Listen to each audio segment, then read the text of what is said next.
Hi, everybody. Thanks for joining us today in this episode of Brainwork Framework. My name is Adam, and joining me today to share some insights about his motivations, obstacles, is Emmy Award winner and Webby nominee, Mr. Kyle Olson.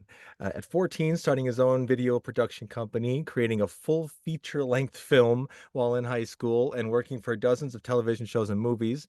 Host of his current podcast, Kyle on the Aisle, Mr. Olson is the real Hollywood deal. Thank you so much for being here today. Greetings. How's it going, man? It's going super great, man. Super great. I was thinking about your high school movie, and then I totally forgot. It's just totally forgot. Me and Adam Vassar did the little song for you Yeah, in you the sure movie, did. and then Yeah, we 15 played. years ago, you were in my first film, and now I get to be on your podcast all these years later. So, it's kind of a full circle moment in a way. It's kind of cool. I wish it was anywhere near that, but no, I totally forgot about it, and I was like, oh my Yeah, you gosh, did the theme song. You and a few yeah, of the other guys, they did the uh-huh. theme song for my first ever feature film, which I did my senior year of high school, which, was pretty good for back in the day for some high school kids. We did all right. It wasn't bad. I think it was really good at what it was supposed to be, and what it was meant to Exactly. be. Yeah. Exactly. So I mean, gosh, yeah, that was 15 years ago. Is that when you started your movie production company? Was that the beginning of it, or was there stuff before that? Oh gosh. I mean, for me, I've known since I consider myself one of the lucky ones because I've known from a young age what I wanted to do. Sure. When I was growing up, my parents would take me from when I was like in kindergarten on every few years. We'd go down to Disney World in Orlando, Florida. And, we'd go to the different parks. You go to Epcot, you go to Magic Kingdom and all this. And they're all great, right? And I love Disney even still now as an adult. But the one park, especially when I was a kid, that continued to blow my mind every single time I would go was the park at the time was called Disney's MGM Studios. They now call it Hollywood Studios. Mhm. And nowadays, the park is all about immersing yourself into the film. So they have Toy Story Land and Star Wars Land. And what would it be like if you're a character? But back Mhm. in the 90s, when we were growing up, it was about the magic of making the film. So it was how did they make Indiana Jones, or how did Steven Spielberg shoot Jaws, or, whatever those kind of Right. perspectives were. And every time I went to this theme park or to Universal Studios, which is also down in Orlando, I just walked away being like, holy cow, this is amazing. Yeah. And I would come home and I would tell my friends and classmates, I'd be like, I got to see how they made movies. And they were like, yeah, okay, whatever. Sure. That's cool, I guess. And I was like, no, no, no. It's the coolest thing ever. And it took me a long time to figure it out. But when I was super excited and super stoked about it, I realized other people were like, they were happy for me. And they're like, yeah, sure, cool, whatever, man. But they weren't as passionate about it as I was. And it wasn't really until high school that really started to click. I was in theater and I started to kind of find my tribe of creatives and a little, weird kids just like me, nerdy kids Sure. just like me that were, really into these creative arts. And that's when I kind of dived into photography and then obviously filmmaking. And it was my senior year that I finally went out and decided I'm going to make my first feature length film because by this point I had kind of, had enough ambition and aspiration that I'm going to move to LA. I'm going to graduate high school. I'm going to go to LA. I'm going to do the darn thing. Mhm. And I'm not going to LA without having my first feature film under my belt. And it's not going to be perfect. It's not going to be The Godfather by any stretch, but it's going to be my first feature film. And so that was really, I mean, you saw it along with everybody else in the class of 2007 Yeah. in South Milwaukee High School. It was my passion project that whole senior year. It was my baby. And, I look back at it now and most of it's fairly cringeworthy. But at the time, it was a really big stepping stone. And that gave me the confidence and also the experience I needed to kind of get ready to move to LA.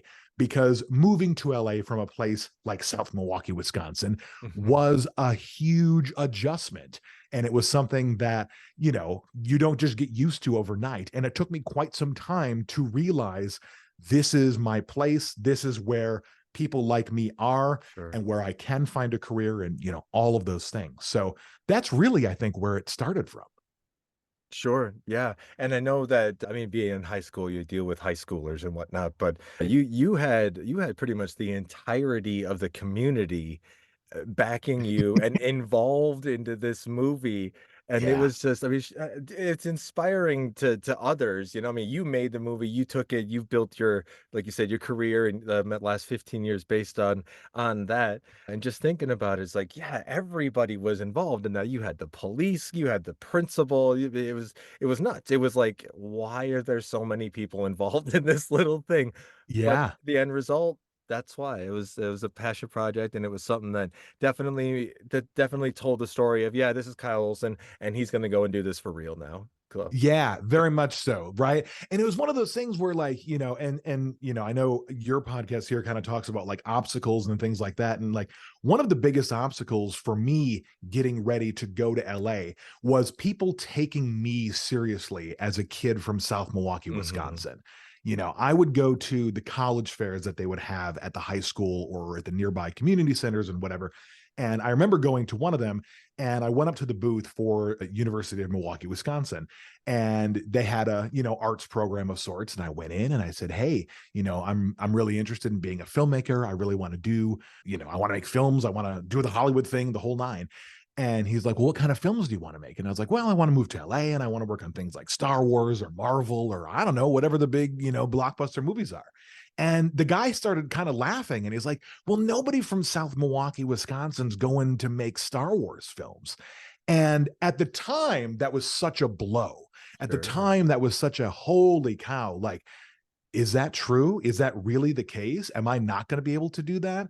And spoiler alert, he was full of hogwash because I then moved out to LA and proved him very wrong and have since worked on Star Wars adjacent productions and Yeah. plenty of blockbuster films and the like. But it was that initial kind of doubt because somebody didn't know better and just kind of said, well, I'm the expert matter here, and no, and it's one of those things where in that moment you have to just remember that you got to believe in yourself, you got to trust in yourself, and you have to put that forward the best you can, and kind of know when to bet on yourself, right? It's kind of like the, what is it, the Kenny Rogers song, know when to hold them, know when to fold them type thing, right? And so that was an early lesson even before I got out the door in South Milwaukee, that this has to be what I'm committed to, because if I'm not taking it seriously, then I am going to end up back home not able to go after these dreams. But if I do take it seriously and start now, I can really make something. Yeah, absolutely. And that guy, I feel like a lot with a lot of other things, industries, this life in general, he was acting as like an unqualified gatekeeper, if Yeah, you will, very to much. your entire everything that you want to do. He's not guarding the door at MGM, like who's this guy? But he's Right. telling you, no, you're not going to do that. But absolutely right. Believe in yourself, bet on yourself, and that's half the thing about starting your own business, just going after something that you really, really want to do. It is just about Hmm. ignoring everybody who is an unqualified gatekeeper and just Right. do what you want to do. That's exactly right. It's harder said. It's easier said than done, I feel like 90% of the time, but you're an exception. Yeah, it was one of those things that, like, there was a lot of kind of pressure riding on it. And obviously, the first year when you move somewhere, it's so different from home to from Mhm. South Milwaukee to Los Angeles. That first year was rough, right? So, like, don't be fooled. Like, I've had a lot of great success in the industry, but like, there's always like any journey, no matter where you are, there's going to be the ebbs and flows. There's going to be low points just as much as there's going to be high points. And the high points are always what we put on social media and we, celebrate aloud and that sort of thing. But the Mhm. low points are also things that like we have to keep in our back pocket throughout our careers, right? These are the lessons that we take with us so that we don't make those mistakes again and so that we make better choices in the future. And so those are just as important as getting to the highs, in my opinion. Yeah, yeah, and just like you said, you really only see the highs and the ebbs on social media and people's recounts on how things are going. They very seldom go into the struggles that they face, whether personally or professionally. Yeah. And I feel like though when you do get into those, that's when it's when you do start to admit to yourself that yes, I am struggling or I have struggled. Mhm. You're kind of surprised by the amount of people in the world that are willing to just be like, oh, well, here's how I got past that, or here's a resource to help you maybe get past that little struggle there. It's all about just kind of being honest with your struggles and Sure. not, I mean, yeah, you fake it till you make it, but when you continuously fake it, you start to kind of get lost in your own nonsense a little bit. Yeah.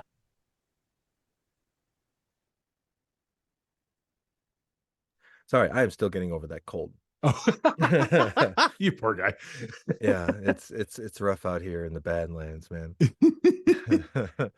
So you kind of taught in some valuable lessons and insights that you've gained. Is there maybe one that points out maybe after you've moved to LA, you went to college, or you went to film school Mhm. there to learn how to make movies and make Yep. those connections and kind of stuff like that? Is there something that pops to the top of mind when I would say what is a specific valuable lesson or Mm. insight that you've learned that you just no matter what you carry it with you every day?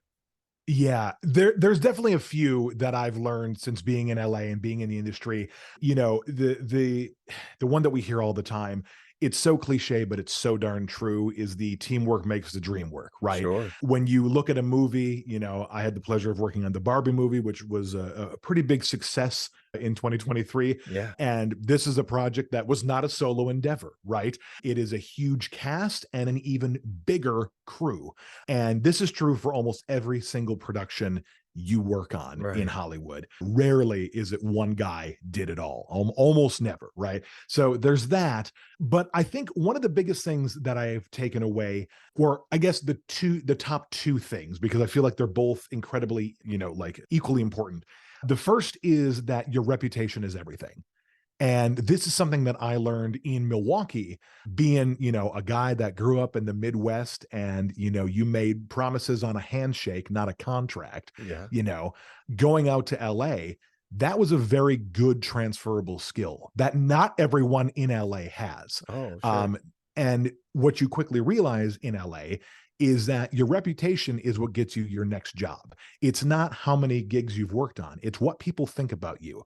Because out here, we get the pleasure and the luxury of making films, and we only want to do it with people that we like surrounding us, right?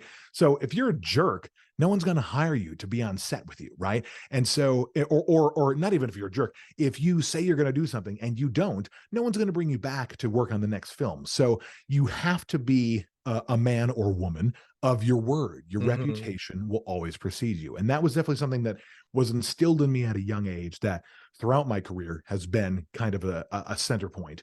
And then the other is you have to be able to adapt. You have to be able to flex to any given situation at any given time. The film industry is notorious for being a little bit crazier and a little more absurd than perhaps some other industries might be. Sure. But the lessons will still apply. You know, I've gotten calls to go hop on a plane to head to Fiji for a month to film a show. And I got that call 4 hours before I had to be at the airport to leave for Fiji for the month. And, you Oh. know, I realize that that's not a norm in every industry per se. But the lesson here is you got to be able to roll with the punches. You have to be able to be flexible and adapt. And the plan that you think you're going to go after, the script that you think you're going to film, whatever the case is, that's going to change. And you can take this lesson into any industry, into any field. You go in with your best laid plans, and plans are good. Plans are important. Plans have that place. Oh, what was that? My thumb threw off a firework or something. That's so strange. That was weird. That was bizarre.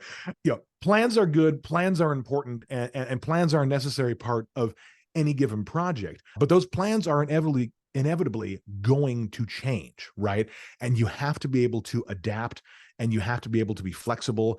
And people are going to be watching that. People are going to see how you are able to adapt to a situation. Some people are really great at adapting to situations, and other people, it stresses them out. It really gets them going. And that can be the difference between finding people you want to work with and finding people you don't want to work with.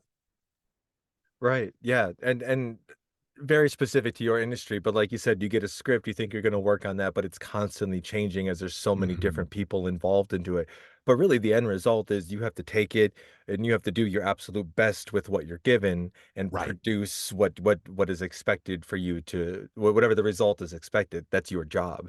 Yeah. Yeah, very much so. I think the biggest kind of takeaway kind of within that is the persistence and dedication needed to be able to bring that to reality, right?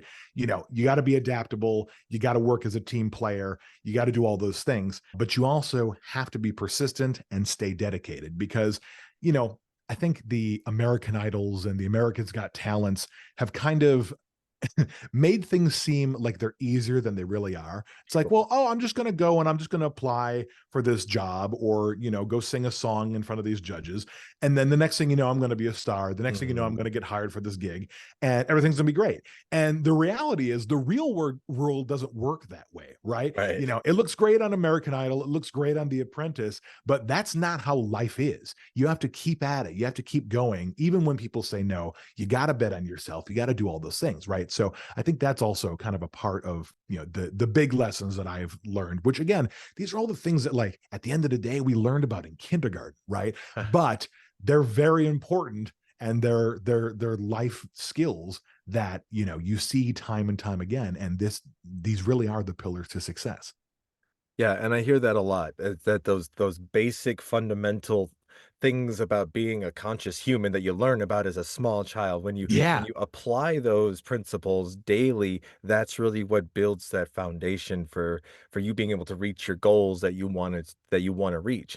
It's just you get flooded by the nonsense of day-to-day life here, specifically probably in America, that it's almost like you have to focus and you have to intentionally apply those principles to your attitude or to the project you're working on or whatever, because it doesn't always come naturally, which is unfortunate, but you're right. Those people that make the distinction and take that extra step to apply those are the ones that are at that elevated level that the rest aren't. absolutely. Especially kind of going back to team building and teamwork, leading a team to produce award-winning content obviously requires, I would imagine, strong leadership. How do you find that you build it and lead a successful team? Like what values are or principles are crucial for you to foster creativity and collaboration and all that? Oh, yeah. I mean, team building in itself is a bit of a special skill, right? One of the biggest things, especially these days, is that we have to remember the value of having diversity and different perspectives and different sets of skills within your team. When I'm hiring for any sort of production that I'm working on, I'm looking for people that are going to help the overall team. And sometimes the person who might seem like the strongest person on paper is not necessarily what the team needs. And what I mean by that is that like whenever I start a show, I have like the core team of people, and inevitably we need to hire more folks beyond that to kind of help work on a show or a production or whatever. And I always start by asking that core team, what are the strengths and weaknesses that you're going to bring into this project? And I want to hear your genuine strengths and weaknesses. If you're really good at Excel sheets, I want to know that. If you're really bad at, making PowerPoints or whatever, I want to know that. And the reason is because when you start to kind of put this team together, you can say, okay, well, Joe over here is really good at making Excel sheets, but really bad at making PowerPoints. But Susie over here is really great at making PowerPoints. So if I have a PowerPoint that I need done, I'm going to go to Susie. If I have an Excel sheet that needs to be done, I'm going to go to Joe, right? So you can use the team to your advantage. Not everybody has to be an expert at everything. I Right. think that's something that so often in the workplace we see is like, I have to be an expert at everything. Well, you have to know certain things. Yes, you have to be able to type and you have to be able to communicate it, whatever. But at the end of the day, you don't have to be an expert in every single thing as long as you have a team that can help balance you out. So when I'm looking for people, of course, I'm looking for individuals that have as many skills to bring to the table as possible. But I'm not always necessarily looking for the most obvious skill because more often than not, the obvious skill is a skill everybody can do. I'm often looking for can you do a few niche skills Sure. and that may, fit the team overall better, right?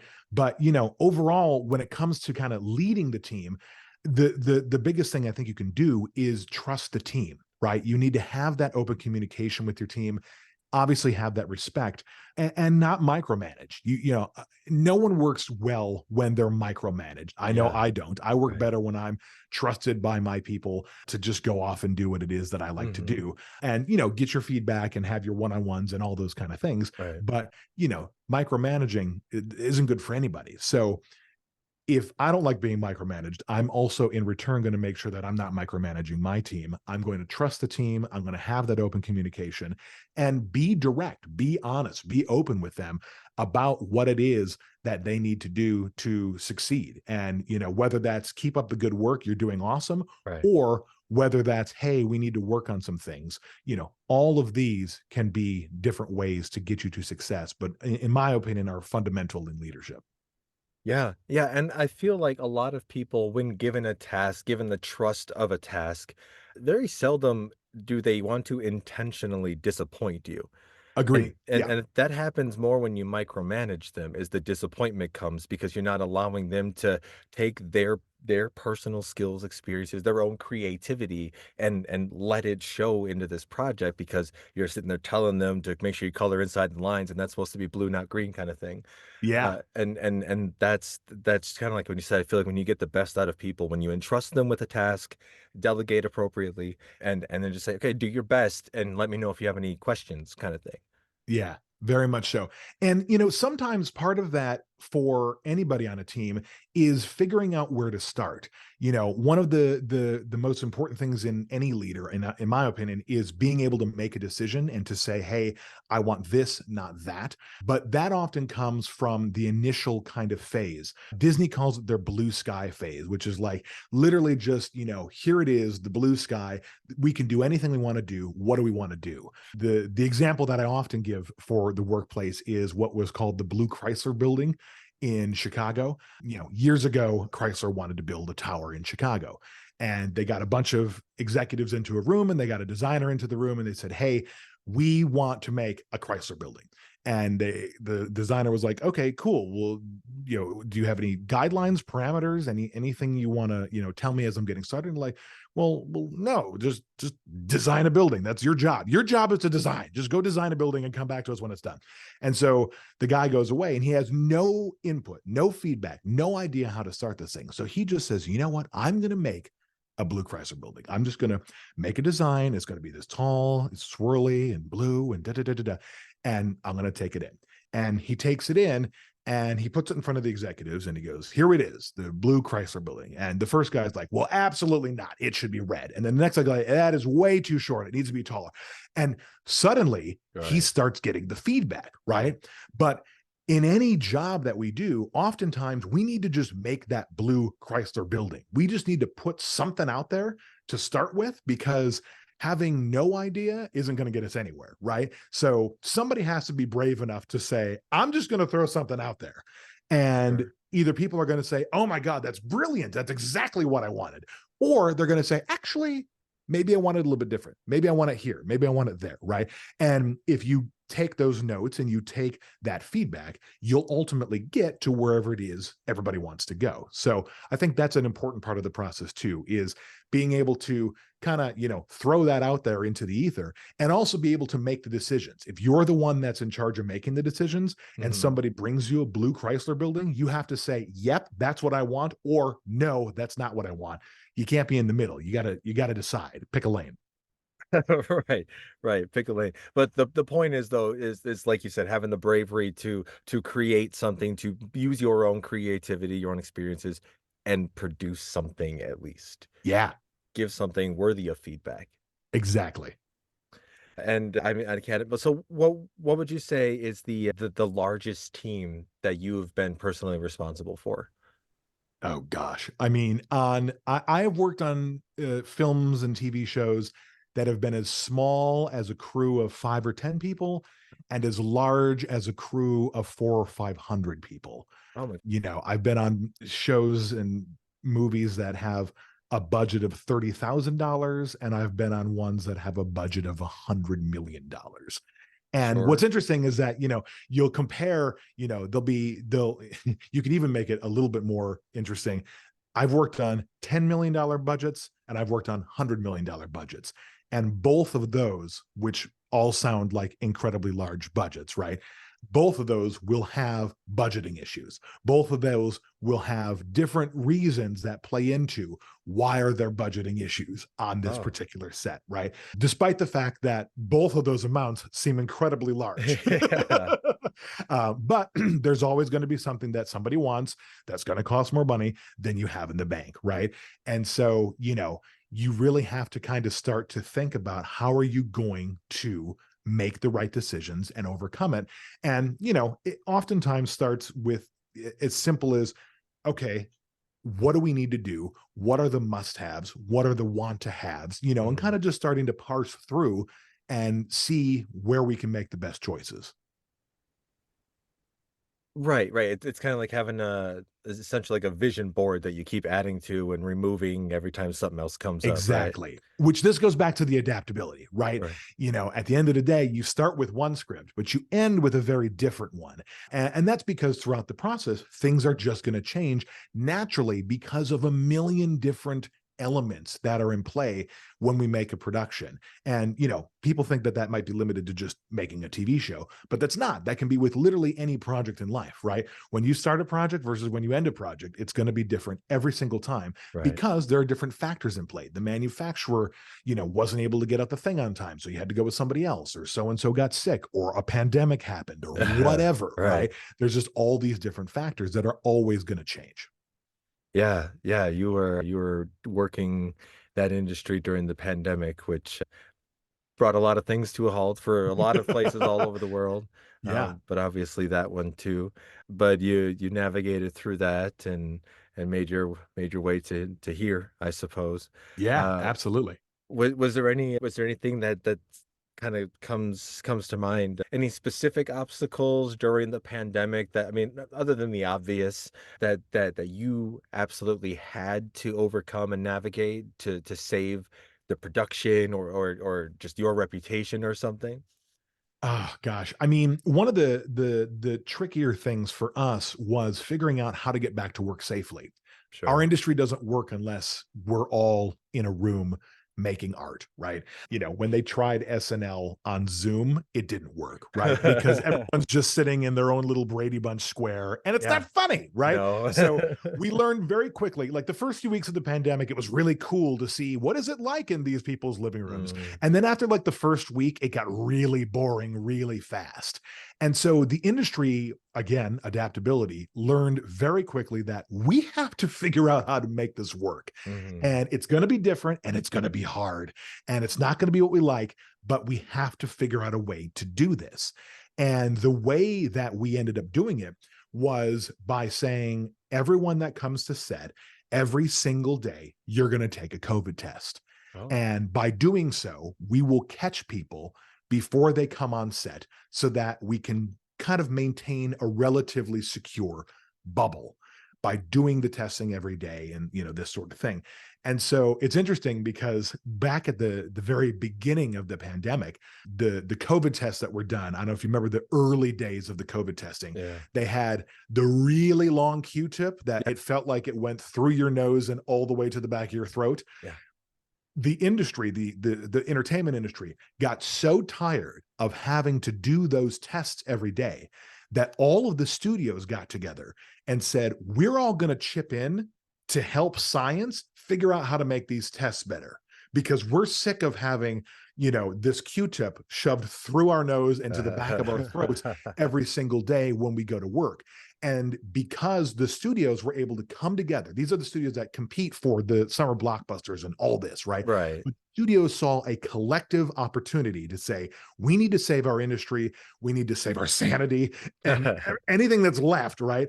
And we're all going to pitch in and we're all going to give these doctors millions and billions of dollars to figure out how to make it so that we can go from, a huge probe through my nose to a gentle Q-tip swab at the tip of. Yeah. And within 6 months, they were able to go from that first iteration to what we now know as a traditional COVID test. And I'm not saying that the entertainment industry single-handedly made that happen. Right. we were able to come together as an industry and say, hold on, this is bigger than any one studio. This is a huge deal. We need to go out there and we need to do something about it, you know. And there was a lot of examples like that, I think, that we saw during the pandemic, of people had to come together and think very outside the box, very creatively. You know, we thought we had seen it all, we thought we had done it all, and you know, we had late night hosts doing the Tonight Show in their garage Yeah. and all this kind of stuff. And it was such an interesting time, but it was also really exciting in a lot of ways, because it was something that we had never done before. And it was a new challenge, and it was a new approach at something that was so familiar. And it was a chance to kind of keep ourselves on our toes and to freshen our own creative minds. Yeah, yeah, for sure. And it's not like the technology and the resources weren't always there for the public to use as far as creating their own digital content and whatnot. Sure. But I feel like with the pandemic, it was like people had no other choice. They had nothing else Oh, to do. yeah.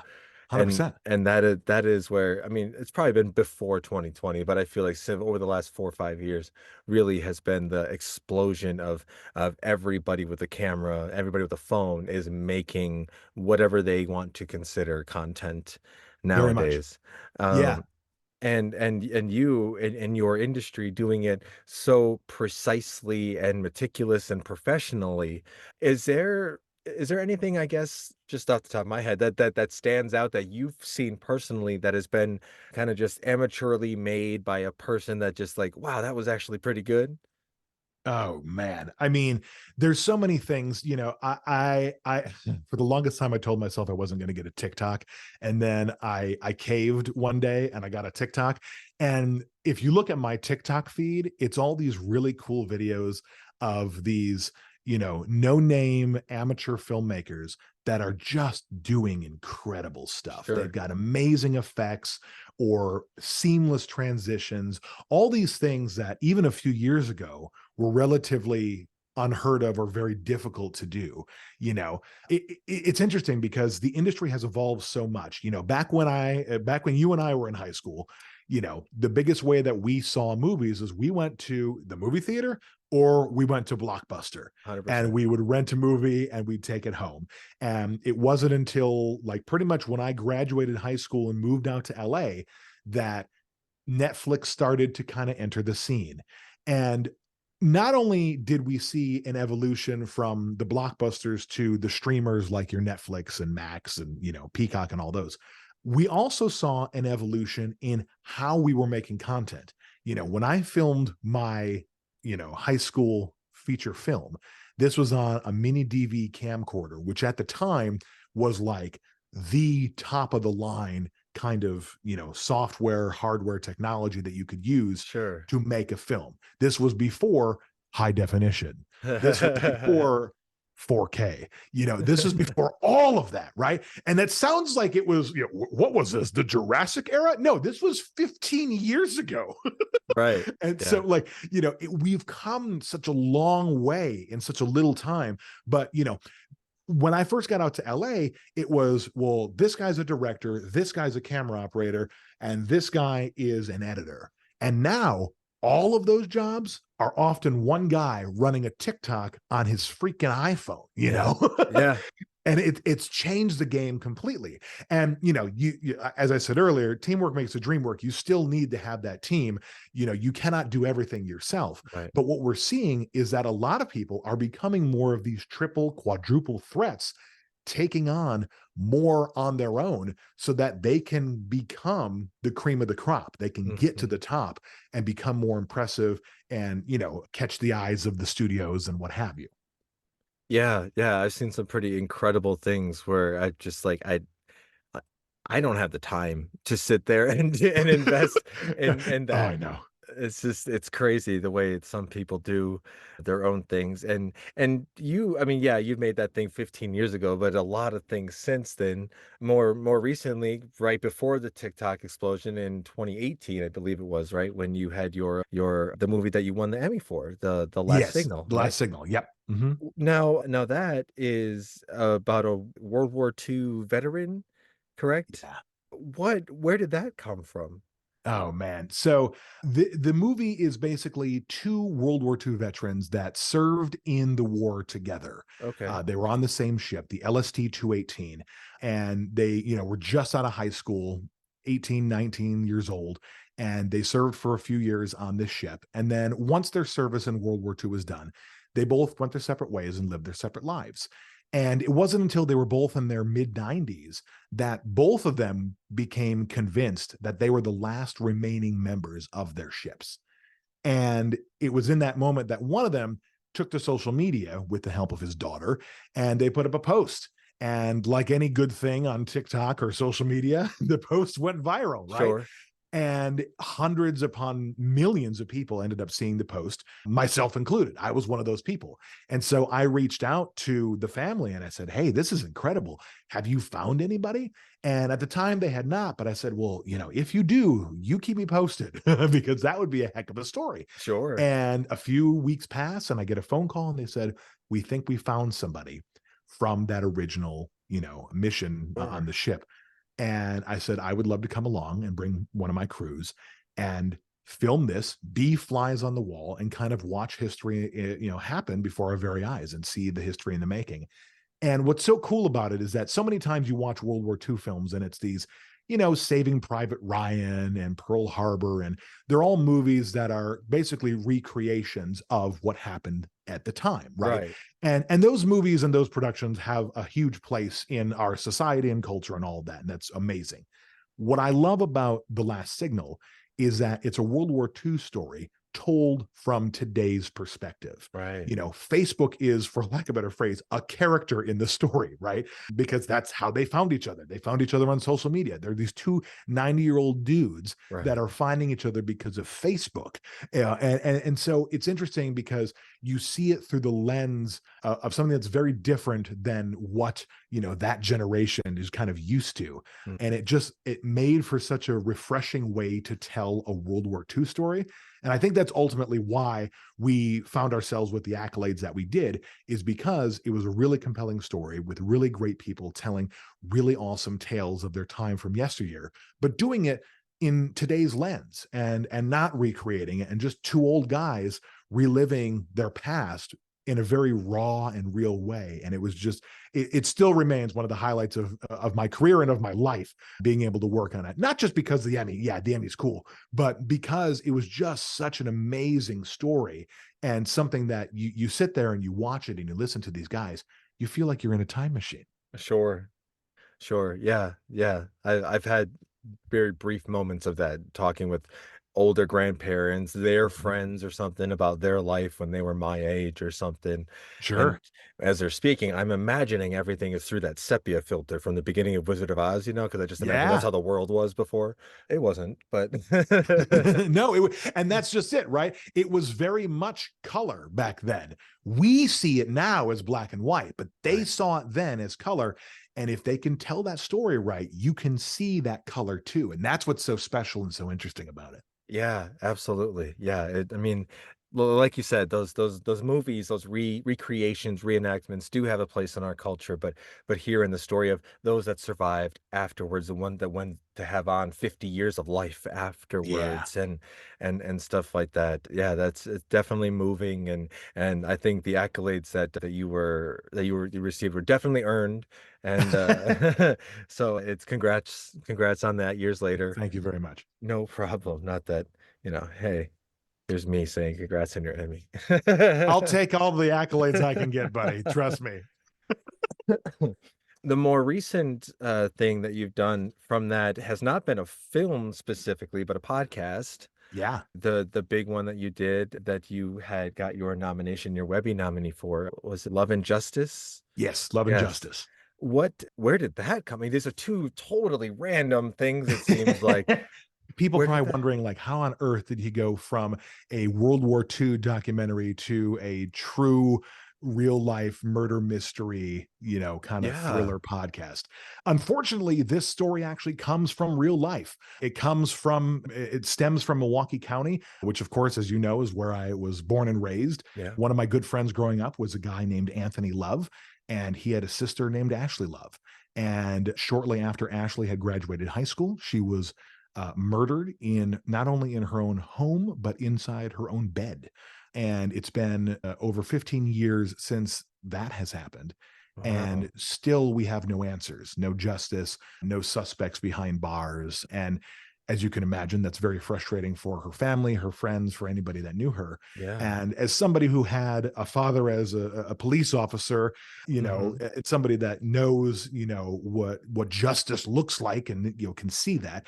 It was hard for me to kind of understand that this has gone unsolved for so long. Sure. And it's always been something in the back of my head. Years prior, I'd done like a short little documentary about Ashley and her life. And it was just kind of like a nod to her life. And that was great. But it's always been kind of this idea of I have a platform, right? As a filmmaker, as somebody in the entertainment community, there are people that watch the work that I put out. There are people that listen to the things that I have to say. And I don't take that lightly. I take that very seriously.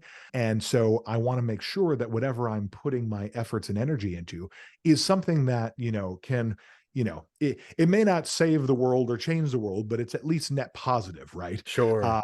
And so this was one of those projects that, obviously near and dear to my heart because it's, friends and family that I've known for a very long time, but also something that really could, potentially push the needle of change, if you will, and actually get us answers and get us closer to finding out who did this and, actually bringing justice to this case.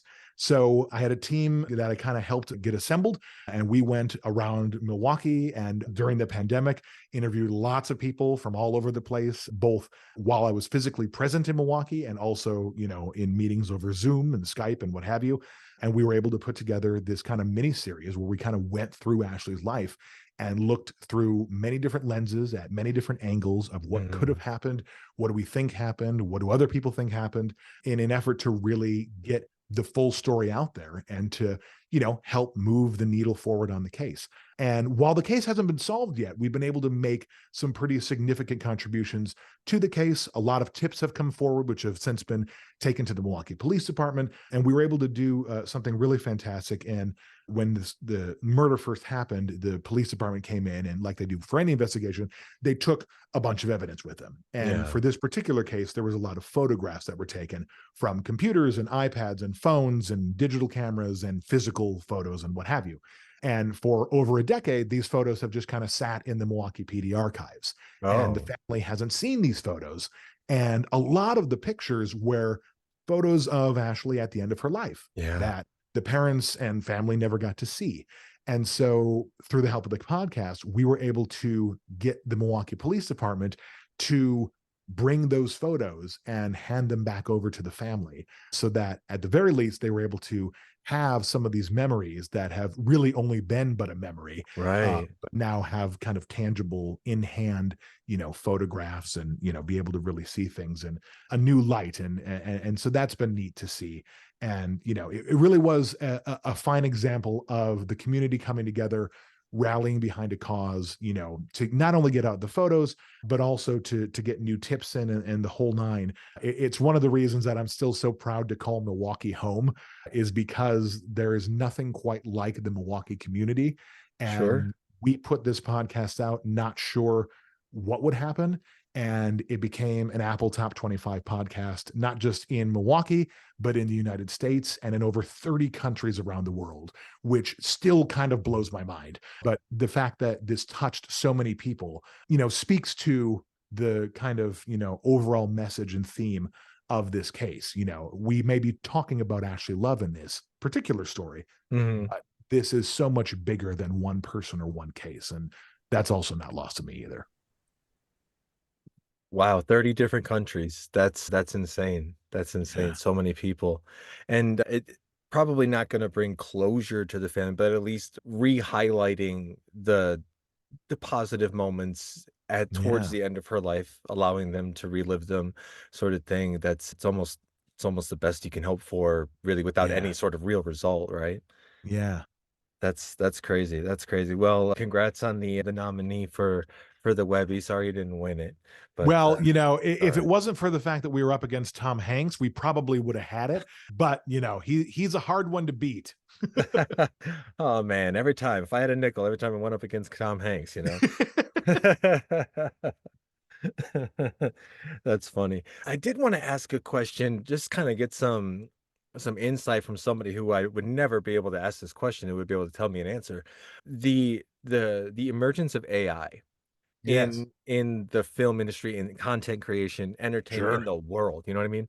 Yeah. Uh as far as filmmaking, storytelling in general and stuff like that, your expertise, where do you see AI? Do you see it fitting in and just helping boost the content that's creating, or do you find that it's going to be a thing where you're almost competing with it in the future? What a great question. And the answer is yes. The industry shut down a majority of 2023 because we had a writer strike and an actor strike. Yeah. And the biggest sticking point for both the actors and the writers was AI. And some people say, okay, well, I get that for the writers, right? Because, ChatGPT, you can say, make me a story and it will make you a story. It can make you a Yeah. script, whatever. But the actors, like, what do the actors care about AI?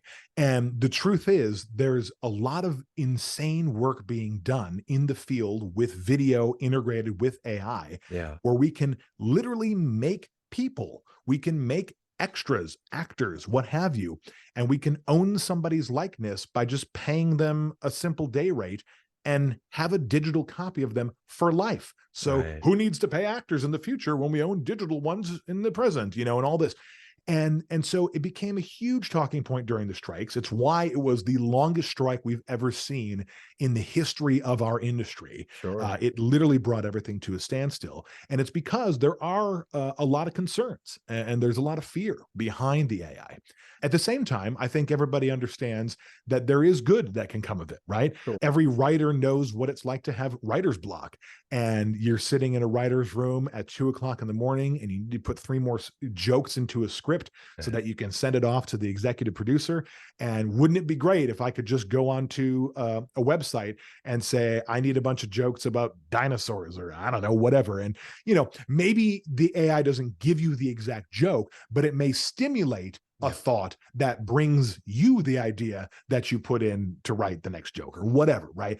And so there's definitely pros, there's definitely cons. It's hard to be on any one side. Like everything, with great power comes great responsibility. Right. And as long as we do so in a way that is respectful for the industry moving forward, then I think people will embrace it. And I think people will use it in ways for good. The second that we start to kind of run people out of jobs, Mhm. that's when, it gets scary. It shouldn't be used to run people out of jobs. It should be used to enhance people's jobs. We should be using AI in settings like I just said, where, we're finding a silly joke for a dinosaur, but also in things like finding out what the trends are, right? AI is really good at being able to see trends that maybe we can't see as clearly. So, we know that the industry ebbs and flows, and at times sci-fi is in, and at times drama is in, or comedy is in. And by using these tools, we should be able to see what our audience is going to be interested in a little bit further down the road, or who's going to be hot in a year based on what we know is coming out this coming year, Sure. so that we can, kind of work towards that, or whatever the case might be. But we should be using AI in those ways to kind of help, kind of boost the industry overall and make it so that everybody's more successful. And if we can do that, then we're off to the races. I think But everybody would be on board for that one. yeah, everybody would be on board for that. The second that, we start letting them write all the scripts and movies, and kind of like what we saw in the new Space Jam, where it's like it's completely creating, all of these movies on its own, Yeah. then it's Skynet and Terminator, and now Yeah. now I'm concerned for my own, future. But for now, we're cautiously optimistic, because I think the strikes set a precedent that no, we're not going to stand for this, and we're still valued at our work, and you can't replace people with Right. robots. You gotta let us do our thing. And at the end of the day, don't get me wrong, AI is really cool, but there's still a lot of things that AI can't quite do.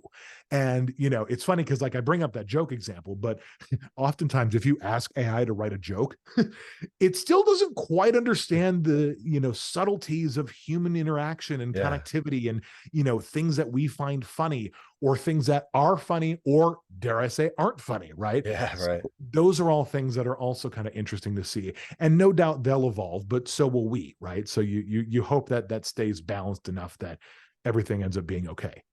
Yeah, absolutely. I personally am looking forward to the first complete like chatbot dating reality show kind of Oh, thing you where you know that's coming. just got a bunch of them, just a bunch of Cortanas or whatever in a room and just watch them talk to each other. That'll be the show. Exactly. It'd be like Big Brother After Dark. You're just watching them talk nonsense to each other. It's only a matter of time at this point. I bet, I bet. Well, honestly, sir, that's all the time I really had for you this afternoon. Not to kick you out. I mean, I'm enjoying this conversation a lot, but I really appreciate you taking the time out of your incredibly busy schedule, I would assume, to chat with little old me. I feel really I appreciate it a lot. I really do. Well, it's been a pleasure being here, and hopefully your audience takes a little something away, whether entertaining, insightful, or otherwise. But it's been great being able to catch up with you. I don't get back to Milwaukee very often, so it's nice to be able to do stuff like this and to catch up with, old friends and classmates and to Sure. see people. So this is great. Yeah, and I don't make it out to LA as I'd like to. So you know. So that's not easy. Well, sir, stay safe in California. I know the ocean's trying to kill you now, at least Oh. today. So we'll see. The waves have been bigger and bigger by the minute, but hopefully the wind will calm down and we'll all be all right. So Yeah. just got to hold on to our hats, is all. Yeah. Just hold on to your hats and everything else. Just grab an umbrella, you'll just fly home, right? That's right. Yeah, just like Mary Poppins. That's I've seen it in the movie, so it must be true. That's right. Well, all right, Kyle Olson, thank you so much for joining me today. Again, I really appreciate it. Is there anything that you got working on upcoming? Anything exciting that you want to share real quick? Oh, sure. My new podcast, for those that aren't looking for a true crime, which was Love and Justice, my new podcast is called Kyle on the Aisle. And it's an opportunity for folks that might be interested in learning a little bit more about what happens in this crazy world we call entertainment to kind of hear some stories of how we make your favorite TV shows and movies come to life. So, check it out and listen to some great stories of people that bring your favorite TV shows and movies to the silver screen. It's a really good time. That's awesome, kind of like a little behind the scenes sort of Exactly. oh, that's awesome. That's awesome. Well, I'm Yeah. definitely looking forward to that. And well, sir, hope you have a great rest of your Wednesday evening and hopefully we'll be able to talk to you soon. Sounds like a plan, man. Thanks again. All right. Cheers. Bye-bye.